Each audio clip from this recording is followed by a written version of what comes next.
Alhamdulillah, hari ini sampailah kita di day ke-11 tadabbur kita di Quran Surah Ar-Rahman.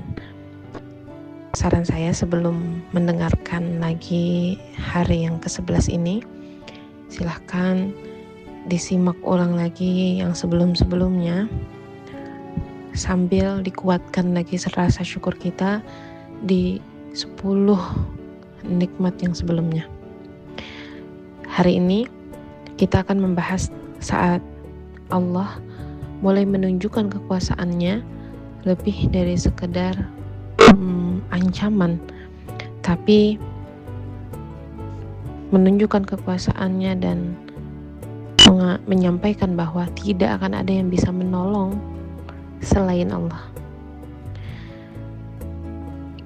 Saat ini kita mungkin lagi merasa aman karena dunia, khususnya di Indonesia, sedang berjalan normal, aman, langit masih biru, udara masih bisa kita hirup, kita masih bisa sembunyi di balik jabatan kita, relasi kita, reputasi kita, atau kecerdasan kita. Lalu Allah berfirman di ayat ke-35 Surah Ar-Rahman ini kepada jin dan manusia. Yursalu alaikuma syuwadhum min narin wa nuhasun fala tantasiran. Akan dikirimkan kepada kalian berdua nyala api dari neraka dan asap atau cairan tembaga, maka kalian tidak dapat menyelamatkan diri. Ini bukan cuma sekedar ancaman kosong untuk nakut-nakutin, tapi ini adalah kelanjutan dari ayat yang sebelumnya. Jika kalian mampu menembus penjuru langit dan bumi, maka tembuslah. Seakan Allah ingin menyampaikan, silahkan lari, silahkan cari celah dimanapun, silahkan merasa kuat. Tapi ketika keputusan itu datang, yursalu alaikuma syuwadh, akan dikirimkan kepada kalian. Nah, di dalam tafsirnya Ibnu Ashur menjelaskan ini adalah jawaban dari tantangan Allah di ayat yang sebelumnya. Kalian tidak akan mampu menembus batas alam semesta itu. Bahkan sebelum masuk ke neraka, kalian sudah dihadang. Bukan sama api biasa, tapi Allah bilang syuwadh. Menurut At-Tabari, mayoritas sahabat dan tabi'in menafsirkan syuwadh itu adalah lahab an-nar, nyala api yang murni, api yang sudah sempurna menyala tanpa asap, api yang paling panas, api yang paling membakar. Bahkan di sebagian riwayat lainnya menyebutkan bahwa nyala api hijau yang terputus-putus dan meloncat-loncat. Dan itu bukan api dunia, karena ini adalah api yang sudah sangat matang. Dan Allah mengatakan lagi, wa nuhasun. Nuhas di sini ada beberapa perbedaan di kalangan ulama, seperti Ibnu Abbas dan sebagian lainnya. Dalam salah satu riwayat memaknainya sebagai dukhon atau asap yang pekat. Jadi bukan cuma api yang bisa membakar dari depan, tapi juga asap yang akan mencekik dari sekelilingnya, yang bikin manusia yang menghirupnya itu tercekat. Bayangkan ya, ada api tanpa asap, itu udah cukup membakar kita, pasti udah kelimpungan banget. Tapi jika ditambah juga sama asap tebal, maka gak akan ada ruang untuk bernafas. Gak bisa lari dari panasnya, gak bisa bernafas karena asapnya. Sebagian mufasir lain memaknainya sebagai tembaga cair yang dituangkan dari atas kepala.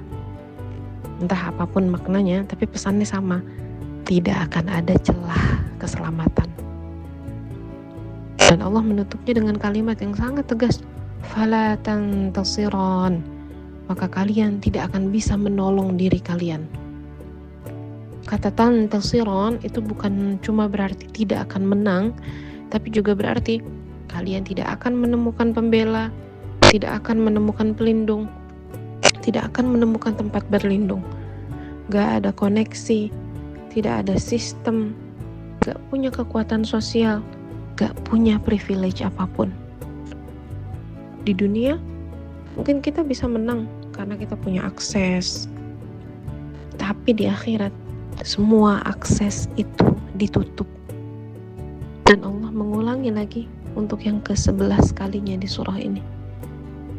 Fabi ayyi ala'i rabbikuma tukadziban. Maka nikmat Tuhanmu yang manakah yang akan kamu dustakan?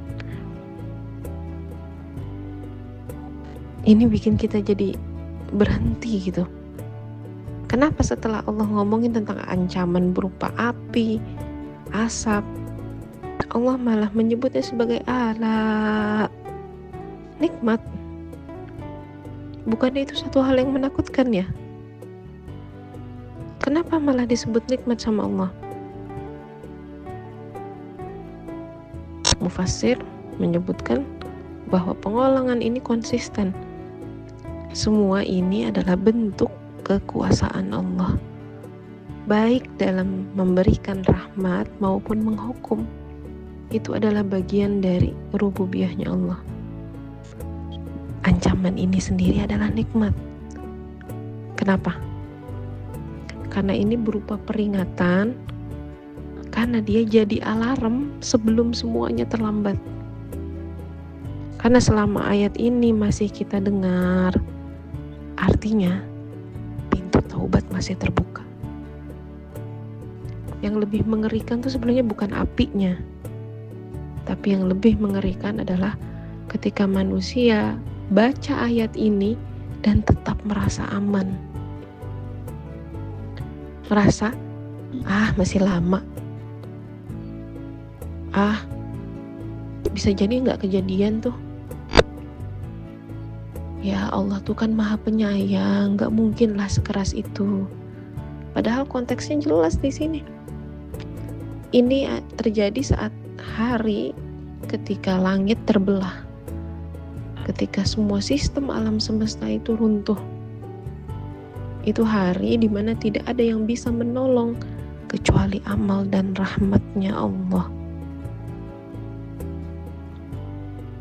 Ayat ini akhirnya menghapus kesalahpahaman kita yang selama ini merasa bisa selamat dengan kekuatan sendiri.